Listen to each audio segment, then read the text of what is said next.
보실 말씀 마태복음 9장 말씀입니다. 마태복음 9장 14절에서 26절까지 말씀입니다. 마태복음 9장 14절에서 26절까지 말씀입니다.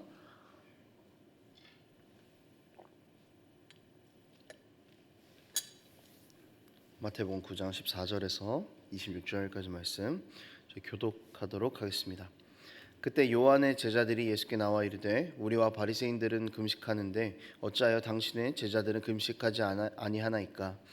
예수께서 그들에게 이르시되 혼인집 손님들이 신랑과 함께 있을 동안에 슬퍼할 수 있느냐? 그러나 신랑을 빼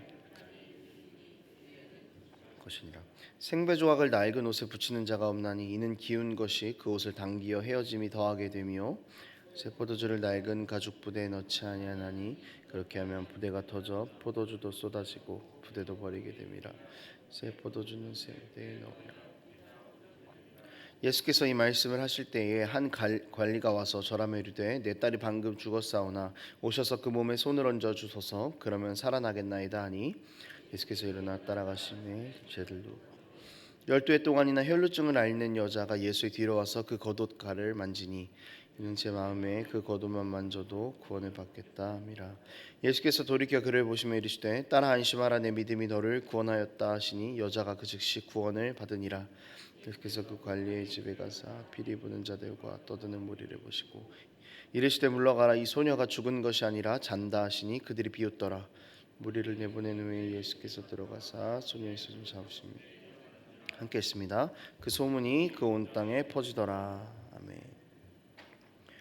예수님께서는 유대인들이 가지고 있던 그런 구원의 기준과는 전혀 다른 그 구원의 길을 제시하시기 위해서 이 땅 가운데 오셨습니다. 그렇기 때문에 예수님께서 다니시는 곳마다 논쟁이 있는 것은 당연한 일일 수밖에 없는 것이죠.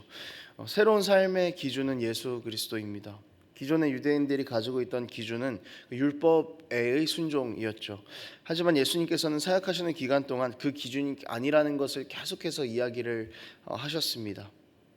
여러분 여기 앉아있는 우리 모두는 새롭게 된 기준인 예수 그리스도 안에 들어와 있는 사람들입니다. 그렇기 때문에 주님께서 십자가로 여신 새로운 길을 걸어가고 있는 사람들이죠. 예수님께서 제시하신 이 새롭게 된 삶을 살아가는 우리 어떤 마음을 가지고 이 땅을 살아가야 할지 오늘 말씀 가운데서 그 은혜를 나누기를 원합니다. 세례 요한의 제자들이 예수님께 왔습니다. 그리고 왜 우리는 금식을 하는데 당신의 제자들은 금식을 하지 않습니까? 라고 묻습니다. 세례 요한의 제자들은 바리새인이나 서기관들처럼 굉장히 공격적으로 예수님께 대하는 그런 느낌은 좀 아닙니다만 어쨌든 본질적으로 그들도 역시 바리새인과 서기관들과 같은 것을 공유하고 있었던 것이죠. 세례 요한도 금욕적인 색이 굉장히 강한 지도자였습니다. 그러니까 그런 지도자의 영향을 받은 제자들도 역시 금욕적인 생활을 하면서 살았겠죠.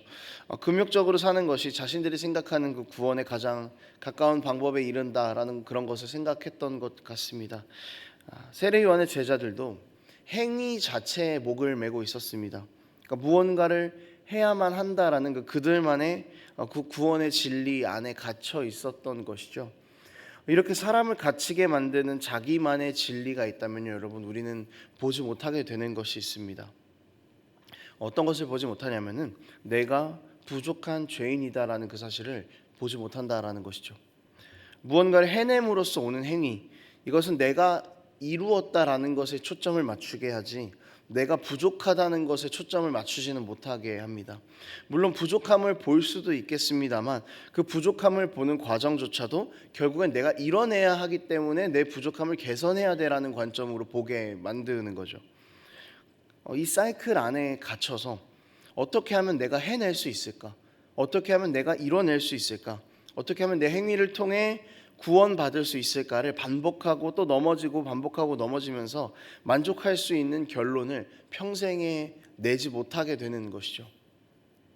여기에다가 자신들은 이루어내서 의로운 사람인 것처럼 다른 사람을 평가하게 되는 것, 이것은 덤입니다.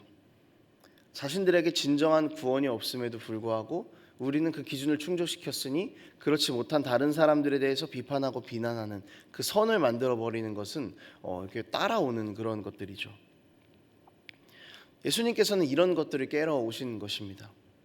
영원히 벗어날 수 없는 그 굴레 안에서 해방시킬 구원자가 눈앞에 있는데도 계속 거기에 갇혀서 나오지 못하는 사람들에게 구원을 선언하시는 것이죠.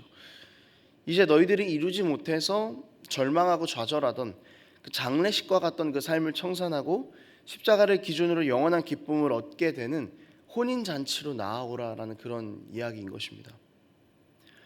예수 그리스도라는 그 기준, 그 구원의 기준은 기존의 유대인들이 가지고 있던 기준과는 정반대의 기준입니다. 내가 해야만 하는 것을 하지 않아도 되니까 은혜인 것이고, 내가 받을 자격이 없는데 받았으니 은혜인 것입니다.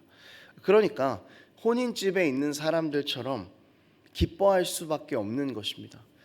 아마도 세례 요한의 제자들은 기뻐하는 이 모습 자체를 이해하지 못할 것입니다. 하지만 예수 그리스도로 제시된 이 구원 안에 들어와 있는 백성들은 은혜를 받았기 때문에, 나는 할 수 없던 것을 주님께서 은혜로 주셔서 이루었기 때문에 당연히 기뻐하며 감사하는 삶을 살아갈 수밖에 없는 것입니다. 그러니까 혼인잔치처럼 기뻐할 수밖에 없는 것이죠. 이제 예수님께서는 새롭게 된 백성들이 청산해야 할 그 삶을 말씀하십니다. 16절에서는 생배 조각을 낡은 옷에 붙여서는 안 된다고 말씀하셨고요.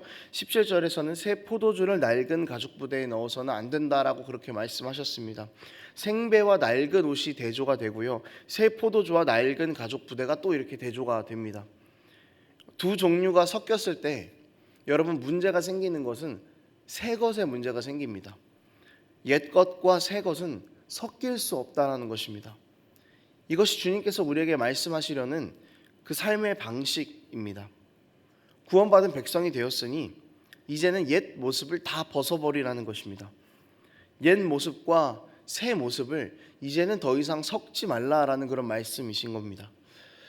옛 모습과 새 모습이 섞이면은 새 모습은 의미가 없어지게 되는 것이죠.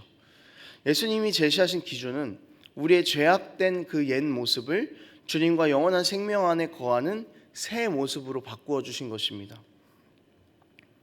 이루지 못해서 낙담하고 채우지 못해서 부족하고 갈급했던 그런 우리의 삶이 아니라 그런 삶을 다 청산해냈으니까 이제 우리는 새롭게 된 그 구원의 기준을 붙잡고 기쁨으로 살아가라라는 그런 이야기인 것이죠.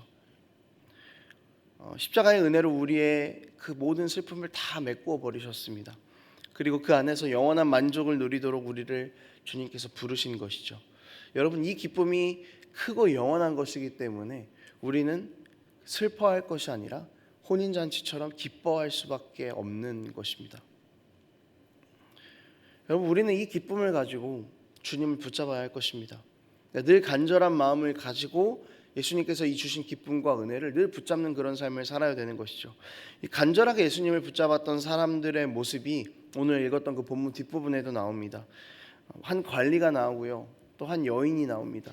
18절에서는 한 관리가 예수님을 붙잡는 그런 모습이 나오죠. 지역의 관리였습니다. 그러니까 체면을 누구보다 차리는 그런 권력에 올라가 있는 권력자였던 것이죠.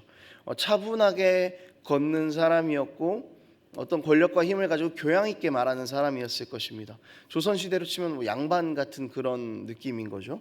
그런데 이 관리는 예수님 앞에서 모든 것을 다 내려놓았습니다.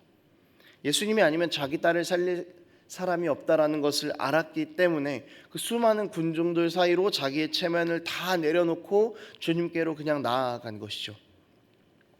중간에 나오는 혈루증을 앓는 여인은 어떻습니까? 부정하다고 낙인 찍힌 여자가 자기를 낙인 찍은 사람들 사이로 지나가는 것, 여러분 이것이 얼마나 눈치가 보이는 일이었겠습니까? 율법 때문에 정죄를 받는 여자가 율법을 그렇게나 사랑하는 사람들 사이를 헤집고 들어간 것입니다. 마치 율법의 굴레에서 벗어나지 못하는 사람들에게 율법에서 벗어난 사람의 모습은 이런 것이라는 것을 보여주기라도 하듯이 말이죠. 그리고 그 여인은 예수님을 만집니다. 간절한 마음으로 주님이 아니면 안 된다고 주님을 붙잡은 것이죠.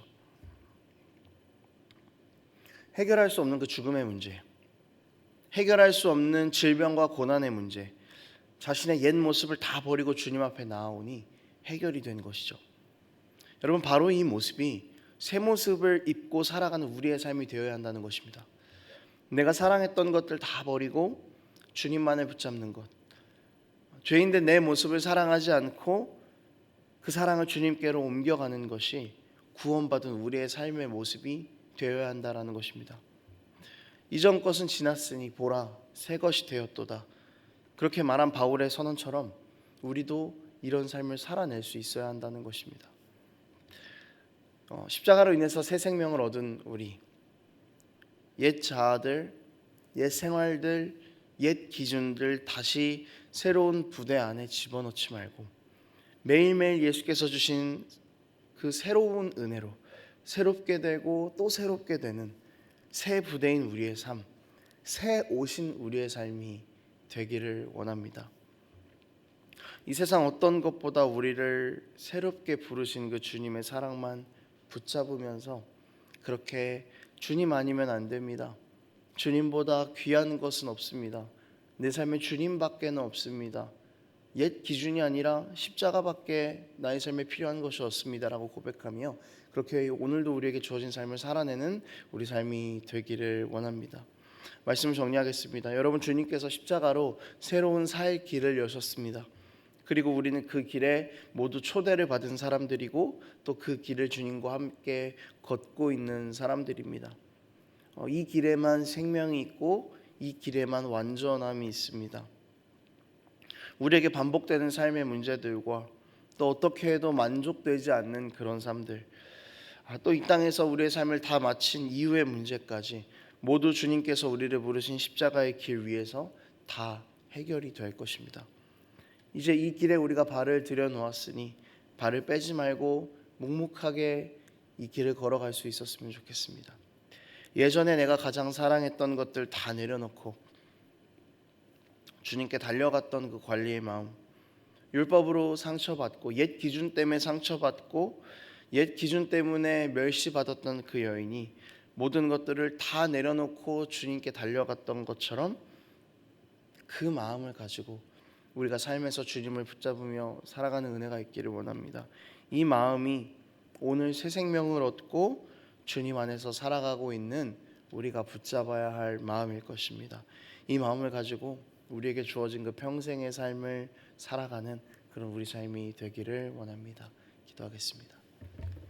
하나님 아버지, 오늘도 우리는 주님께서 십자가로 여신 새로운 기준의 삶의 길을 걸어가고 있습니다. 주님, 이 길을 걸어가는 가운데에서 다른 것들 사랑하지 않고 이제는 우리를 새롭게 하신 그 주님을 붙잡으며 나아가는 우리의 삶 될 수 있도록 붙잡아 주시옵소서. 모든 것을 내려놓고 주님께 달려갔던 관리처럼 그 혈루증 앓는 여인처럼 주님과 함께 동행하고자 하는 그 마음이 간절하게 우리 삶 가운데 새겨질 수 있도록 이 마음을 가지고 우리가 주님을 더욱 붙잡을 수 있도록 아버지 우리와 함께하여 주시옵소서. 감사드립니다. 예수님의 이름으로 기도합니다.